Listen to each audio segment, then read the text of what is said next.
Olá, nós estamos numa sequência de e-mails falando sobre a longevidade saudável, sobre esse modelo de medicina preventiva, podemos chamar assim. Alguns e-mails são somente texto, outros têm vídeo em anexo, você pode optar por ver o vídeo, mas você também explorando os links que tem no texto vai te levar para outros posts. Nos posts temos vídeos também do nosso professor Ítalo Rachid, que é o coordenador do Grupo Longevidade Saudável, que gerencia todos os estudos de fisiologia que dão base para esse modelo de medicina. Vamos explorar este e-mail e os posts a seguir aqui na minha tela. Para você que está inscrito, já chegou esse e-mail que fala de como a gente pode ingressar na longevidade saudável, que deve ser do mais básico para o mais complexo. Assim como na construção de um prédio, a gente tem que começar pelas bases, pela fundação, para finalmente chegar aos acabamentos. E também é mais fácil a gente começar aos poucos, ir implementando cada vez mais atividades em prol da nossa saúde. Se a gente for começar com tudo desde o começo, serão muitas mudanças e não vai ser fácil. Provavelmente você vai desistir. Então a gente começa com o que é mais básico e vai acrescentando. Eu já aplico os conhecimentos da longevidade saudável em mim e na minha família e eu ainda não faço tudo. Aos poucos eu vou implementando melhoras para a minha saúde. E é algo que você deve primeiro planejar entrar, porque é algo que a gente realmente vai colher os benefícios se a gente planejar isso para a nossa vida toda. Não é um tratamento pontual para um problema de saúde que a gente tem, que a gente liquida aquele problema e pode interromper. O programa de saúde e longevidade é algo que a gente vai planejar para introduzir na nossa vida e não mais abandonar. E como os benefícios são enormes, com toda certeza, depois que a gente entra, a gente não quer mais voltar para o esquema da medicina tradicional, de só tratar os problemas depois que eles se instalam. É muito mais benéfico e muito mais lucrativo a gente evitar a instalação das doenças. Aqui no e-mail, você clicando nesse link, você vai ser direcionado para um post aqui no site, onde a gente fala de como ingressar na longevidade. E tem isso que eu falei, que a gente vai começar do mais básico para o mais complexo, e numa primeira consulta, se você está vindo para tratar algum problema que te aflige, algum sofrimento que você tem, com toda certeza a gente vai focar na resolução desse problema que você está trazendo e não vai focar ainda na medicina da longevidade. Mas algumas medidas podem ser tomadas, não no sentido de implementar ainda as suplementações nutracêuticas ou as reposições hormonais, mas com certeza a gente pode olhar para isso daqui, ó. Remover os itens que são prejudiciais à nossa saúde. A gente vai poder já retirar itens dos nossos hábitos e costumes, retirar itens da nossa dieta, itens que são prejudiciais, que são inflamatórios para o nosso corpo. E também a gente já pode implementar um detox intestinal, que é algo mais simples. Você já vai estar preparando o teu corpo para receber melhor as suplementações que serão implementadas posteriormente. Aqui esse colega de Porto Alegre, o Dalelast, fala como é a primeira consulta. Lógico que ele já está voltado única e exclusivamente para a medicina da longevidade. Ele quase já não recebe mais pacientes doentes para fazer algum tratamento.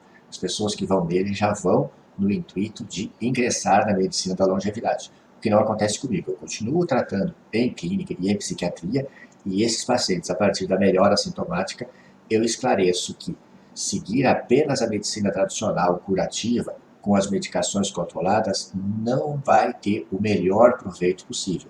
O melhor é conciliar o tratamento tradicional e incluir os benefícios da medicina da longevidade. Numa segunda consulta, se a gente já melhorou nossos sintomas, o nosso sofrimento, a gente já promoveu a detox intestinal, já promoveu uma melhora dos nossos hábitos na nossa alimentação, a gente pode partir para uma avaliação de todas as nossas glândulas, nossas vitaminas, os nossos parâmetros bioquímicos, para ver os nossos marcadores inflamatórios e avaliar o que vai ser preciso entrar. E aí a gente, com os exames feitos, conciliado aos teus sintomas, a gente pode iniciar algumas reposições e suplementações. Uma terceira consulta, cerca de 8 ou 9 meses depois de iniciado o acompanhamento e que já fazem cerca de 3 meses que já estamos fazendo suplementações, é hora de, com base na clínica, a gente fazer ajustes necessários. Nesse momento pode já ser necessário fazer novos exames para acertar esses ajustes. Uma quarta consulta poderá acontecer com cerca de 1 ano de acompanhamento.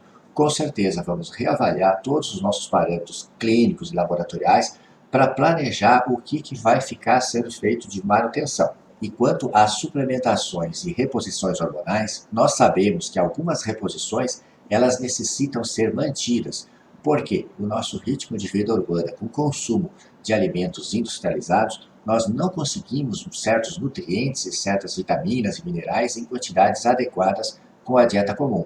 Então a gente precisa fazer uma manutenção destas suplementações.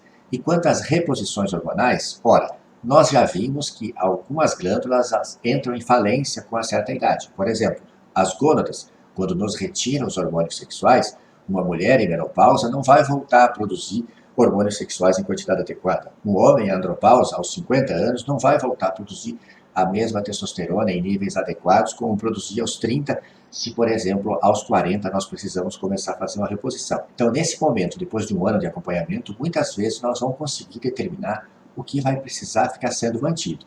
E depois disso a gente vai programar nossas consultas de rotina, que poderão acontecer a cada 3 ou 6 meses. Eventualmente, pessoas saudáveis, sem nenhuma doença crônica, a gente pode até, às vezes, ficar fazendo avaliações anuais de rotina. Então, eu espero que você tenha entendido como é ingressar para a longevidade. Então, com esse conteúdo, eu espero que você tenha entendido como você faz para ingressar na medicina da longevidade.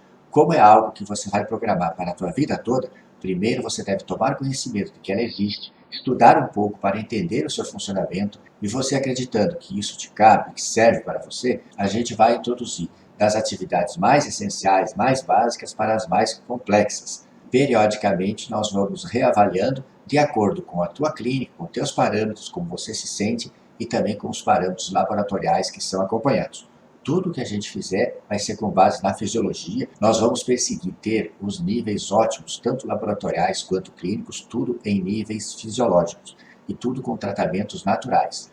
Os hormônios que usamos não são hormônios sintéticos, são hormônios bioidênticos. Então, quando a gente, por exemplo, está falando em usar testosterona, estamos falando em usar testosterona bioidêntica.